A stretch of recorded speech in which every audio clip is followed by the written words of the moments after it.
जगद्गुरुं नारायणं नमस्कृत्य नरं चैव नरोत्तमं देवीं सरस्वतीं व्यासं ततो जयमुदीरये।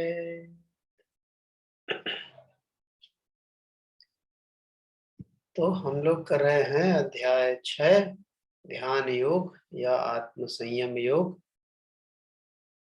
और कल हमने किया था 8वां श्लोक, आज 9वां करना। ठीक है, तो दिव्या जी आप करेंगी आज शुरुआत 9वें श्लोक से। जी। सुहृन्मित्रार्युदासीन सुहन्मित्रायुदासीन सुहन्मित्रायुदासीन सुहन्मित्रायुदासीन मध्यस्थद्वेष्य बन्धुषु मध्यस्थदेशबन्धुषु मध्यस्थद्वेष्यबन्धुषु मध्यस्थदेशबन्धुषु साधुष्वपि च पापेषु साधुष्वपि च पापेषु साधुष्वपि च पापेषु साधुष्वपि च पापेषु समबुद्धिर्विशिष्यते समबुद्धिर्विशिष्यते समबुद्धिर्विशिष्यते समबुद्धिर्विशिष्यते विशिष्यते समबुद्धिर्विशिष्यते समबुद्धिर्विशिष्यते समबुद्धिर्विशिष्यते समबुद्धिर्विशिष्यते सुहृन्मित्रार्युदासीन मध्यस्थद्वेष्य बन्धुषु सुहन्मित्रायुदासीन मध्यस्थे द्वेष्वबन्धुषु सुहन्मित्रायुदासीन मध्यस्थ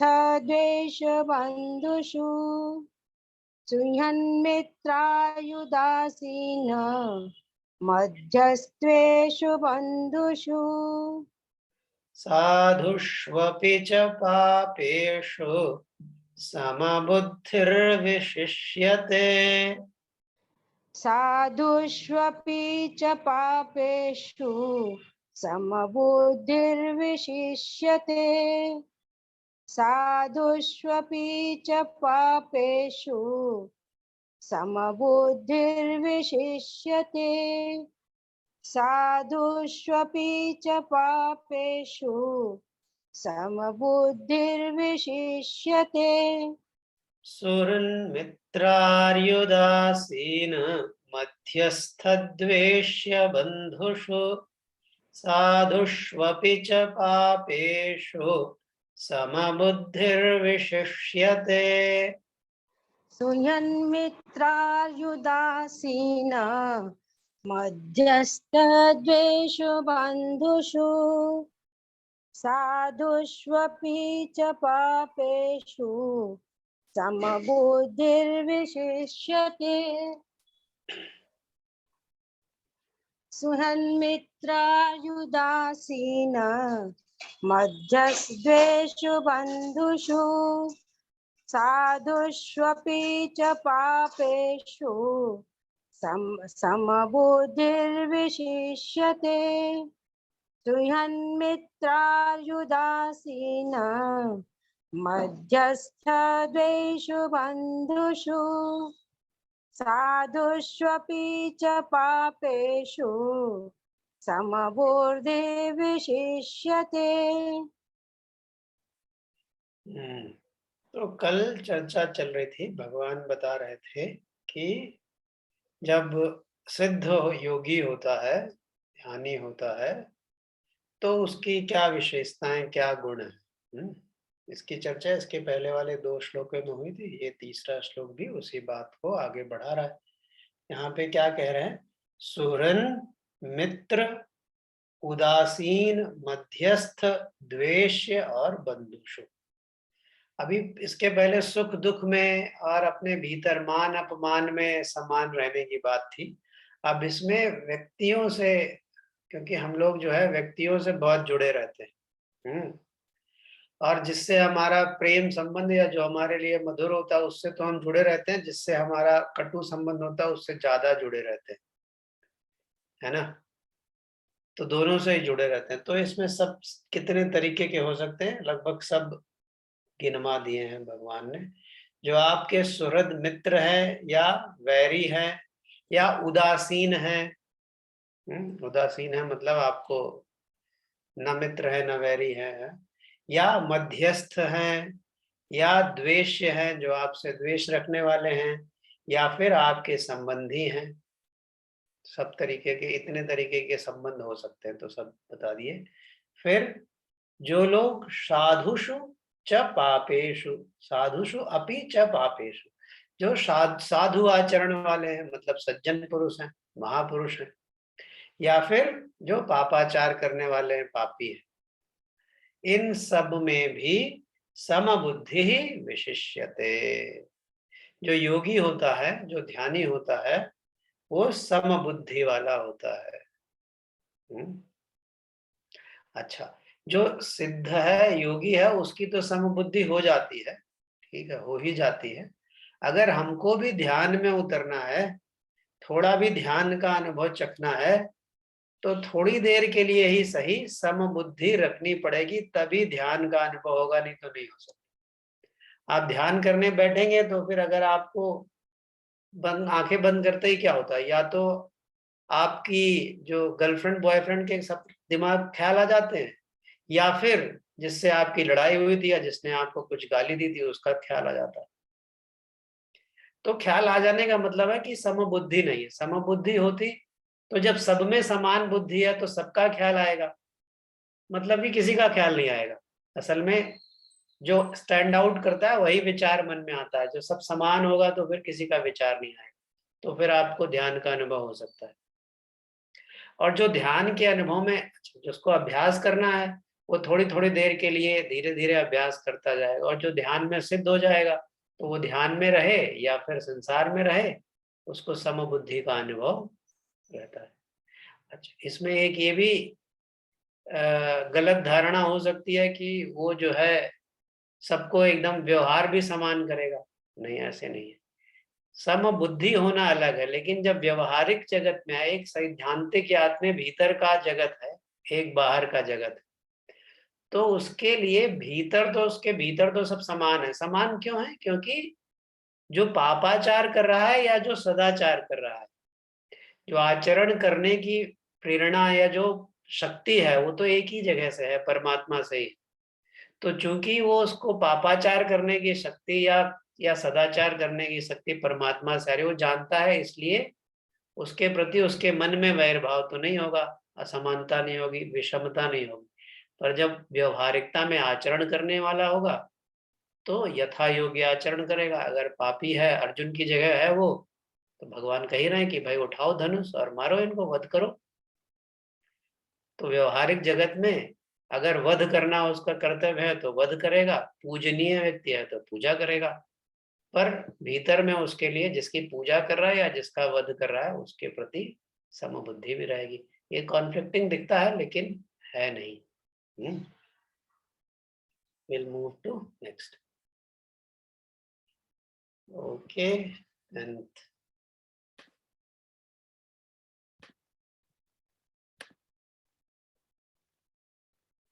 we'll do 10th. शशांक आप करेंगे?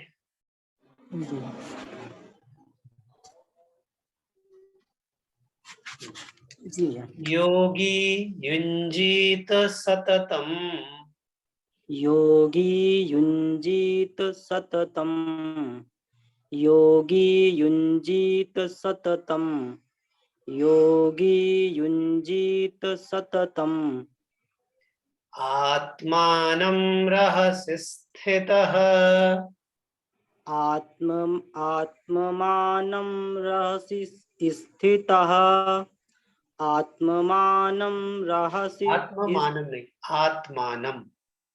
आत्ममा आत्म आत्म आत्मानं रहसि आत्मानं आत्मानं रहसि स्थितः आत्ममानं रहसि स्थितः आत्ममानं रहसि स्थितः आत्ममानं नहीं, आत्मानं।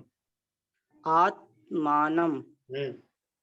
आत्मानं रहसि स्थितः एकाकीयत चित्तात्मा एकाकीयत चित्तात्मा एकाकीयत चित्तात्मा एकाकीयत चित्तात्मा निराशीर परिग्रहः निराशीरपरिग्रह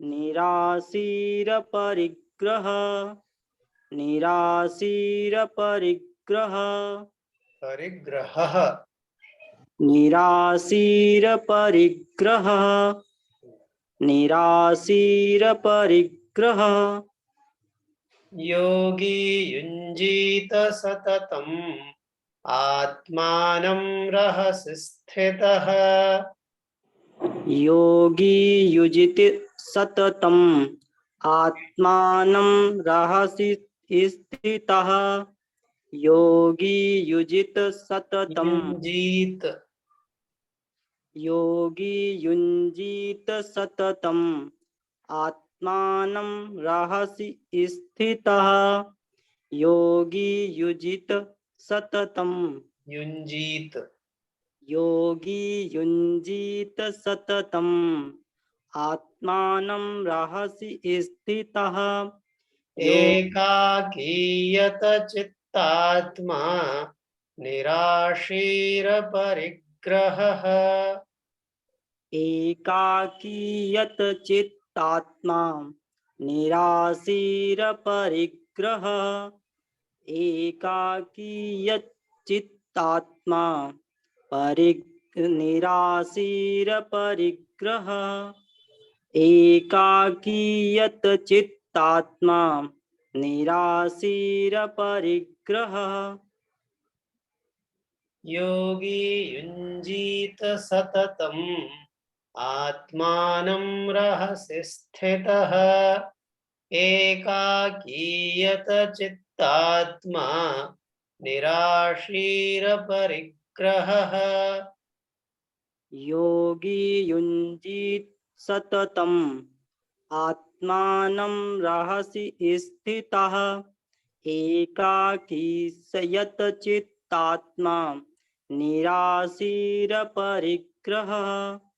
योगी युजित सततम् आत्मानं रहसि स्थितः एकाकीयत चित्तात्मा निराशीरपरिग्रह योगी युजित सततम् युञ्जीत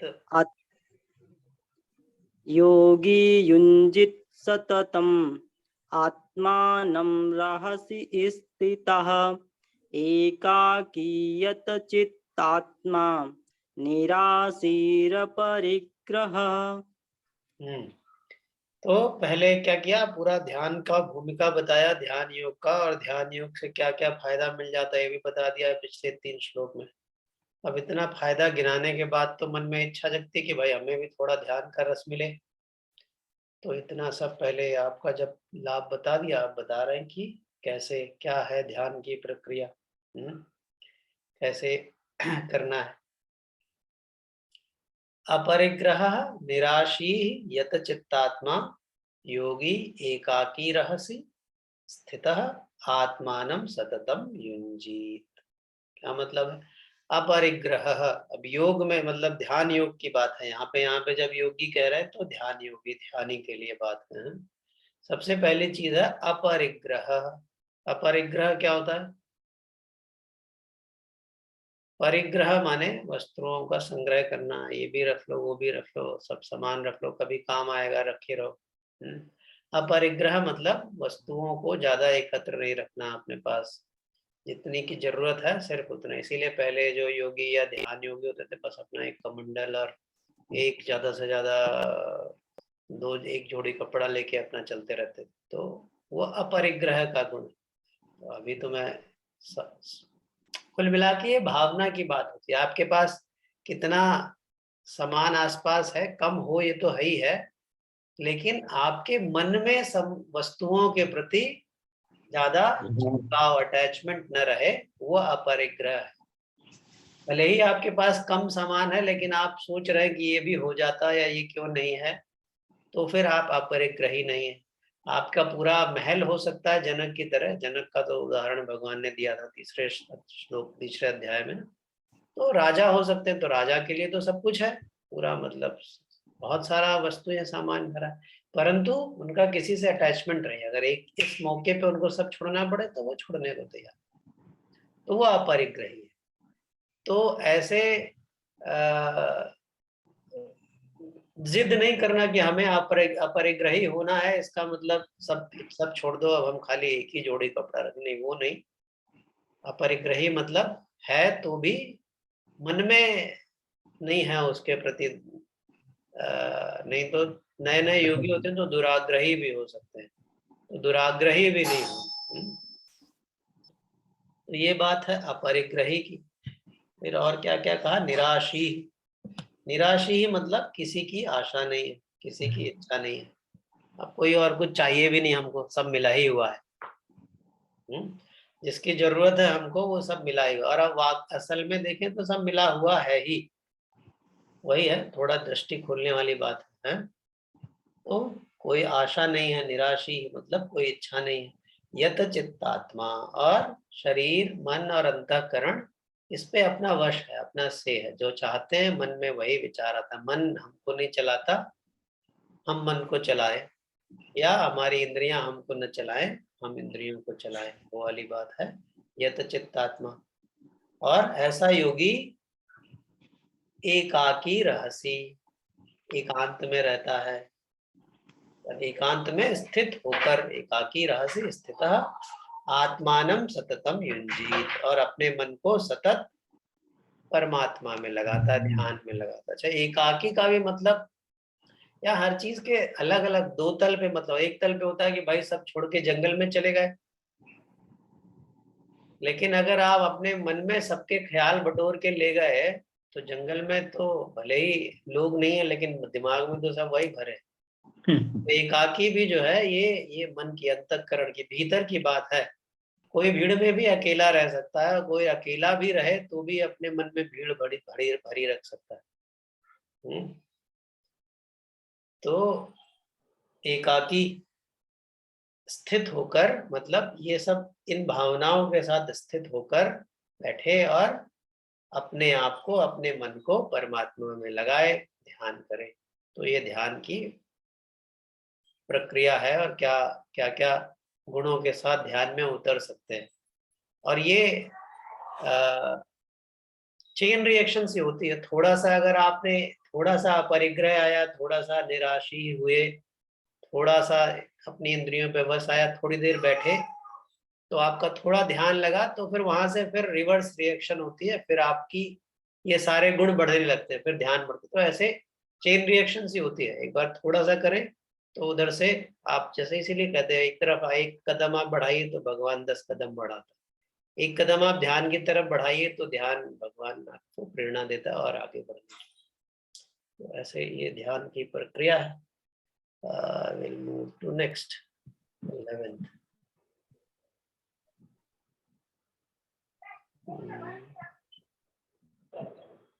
11वां कौन करेगा? इंदिरा जी आप कर लीजिए 11वां। भैया नो रिवीजन। अच्छा हाँ, मैं तो भूल गया था रिवीजन करना। ओके ओके, इतना ही रखते हैं। Thanks for reminding. तो इतना ही रखते हैं 1 से 10। So who will start revision? I go. Okay, stop recording.